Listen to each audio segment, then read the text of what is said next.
ఓం శక్తి భక్తి ఛానల్కు స్వాగతం సుస్వాగతం.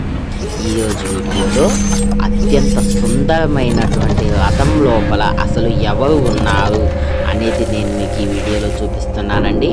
అసలు అద్దేపల్లి అమ్మవారి చెట్టు దగ్గర ఏం జరుగుతుంది అనేది చాలామందికి తెలియని విషయం. అది కూడా నేను మీకు ఇప్పుడు తెలియజేస్తాను. రథాన్ని ఎందుకు అద్దేపల్లి అమ్మవారి చెట్టు వరకు కూడా తీసుకువెళ్తారు అనేది నేను మీకు ఈ వీడియోలో చెప్తున్నానండి. రథాన్ని మనం స్వామివారి మెట్టినిల్లుగా స్వీకరిస్తారు. భ్రమరాంబ మల్లేశ్వర స్వామివారి ఆలయాన్ని కైలాస శిఖరంగా అనుకుని ఆ కైలాసము అనేది అమ్మవారికి మెట్టినిల్లు అవుతుందండి. అద్దేపల్లిలో ఉన్నటువంటి అమ్మవారి చెట్టు అనేది అమ్మవారికి పుట్టినిల్లు అవుతుంది. ఈ పుట్టినిల్లు అనేది ఏ విధంగా అవుతుంది అంటే, రావి చెట్టు సకల దేవతా స్వరూపం అన్నమాట. రావి చెట్టు ఆకులలో సకల దేవతలు కొలువుతూ ఉంటారు. అదేవిధంగా రావి చెట్టులో శ్రీ మహావిష్ణువు కూడా కొలువుతూ ఉంటారు. శ్రీ మహావిష్ణువు ఎవరు అంటే సాక్షాత్తు ఆదిశక్తికి అన్నగారు ఎక్కడుంటారు? పుట్టినింట్లోనే కదా. సో అటువంటి అన్నగారి ఇంటికి ఆ తల్లి ఆదిపరాశక్తి పుట్టినింటికి వస్తుంది. సారి తీసుకుని పుట్టినింటికి వచ్చిన తర్వాత ఇక్కడ కూడా కొన్ని ప్రత్యేకమైన పూజలు అనేవి చేస్తూ ఉంటారండి. ఎప్పుడు ఏం చేస్తారు అంటే, ఇక్కడికి వచ్చిన తర్వాత అమ్మవారిని వాళ్ళ పుట్టినింటికి ఈ స్వామివారితో సహా తీసుకొచ్చినందుకు ఆహ్వానిస్తారనమాట.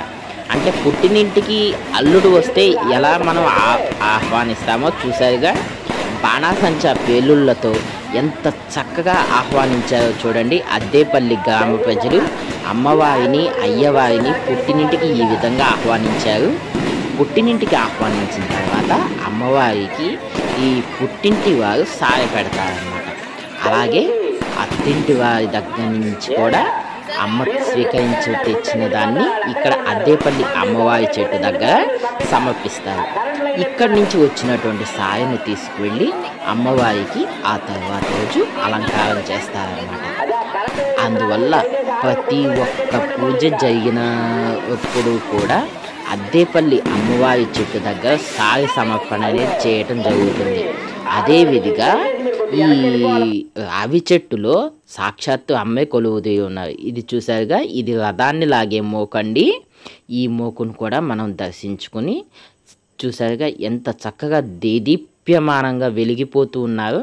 ఈలోపు స్వామివారిని అమ్మవారిని అటుపక్క నుంచి ఇటు పక్కకు మారుస్తూ ఉంటారండి. అక్కడ కింద పూజలు చేసే పండితులు పూజలు చేస్తారు. స్వామివారిని దర్శించుకోండి. భ్రమరాంబ మల్లేశ్వర స్వామివారిని. సో మల్లేశ్వరుడు అంటే సకల కోరికలు తీర్చేవాడు. భ్రమరాంబాదేవి అంటే అత్యంత శక్తివంతమైనటువంటి భ్రమరాసురుడు అనే రాక్షసుణ్ణి సంహరించటం కోసం ఆ తల్లి 8 కాళ్ళ తుమ్మెద రూపంలో వచ్చిందండి. తుమ్మెద రూపంలో వచ్చి ఆ రాక్షసుణ్ణి సంహరించి లోకాలను రక్షించింది ఆ తల్లి. అందువల్ల ఆ తల్లి భ్రమరాంబాదేవి రూపాన్ని దాల్చింది.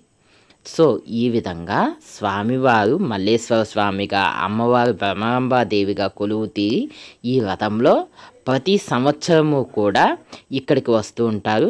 అన్ని చోట్ల రథోత్సవం అనేది పొద్దున పూట జరుగుతూ ఉంటే, కానీ ఇక్కడ మాత్రం సాయంత్రం పూట రథోత్సవం జరగటం అనేది ఆనవాయితీగా వస్తుందండి. ఇది గుడి కట్టిన దగ్గర నుంచి కూడా ఆనవాయితీగా ఉంది. చూసారుగా ఎంత చక్కగా దేదీప్యమానంగా అమ్మవారు పుట్టింటి దగ్గర నుంచి మళ్ళీ మెట్టినింటికి బయలుదేరారు. వేద మంత్రోచ్చారణల నడుమ హరహర మహాదేవ హరహర హరహర అంటూ భక్తుల జయజయధ్వానాల నడుమ భక్తులందరూ ఆ దేవతలకి హారతులు సమర్పిస్తూ ఉండగా రథాన్ని మళ్ళీ ఆమె యొక్క స్థిర స్థానానికి తీసుకువెళ్తున్నారండి. నేను చేసిన ఈ వీడియో కనుక మీకు నచ్చినట్లయితే తప్పకుండా లైక్ చేయండి. దీని ముందు వీడియోలో కూడా మీకు నేను దీని గురించి చెప్పాను. Thanks for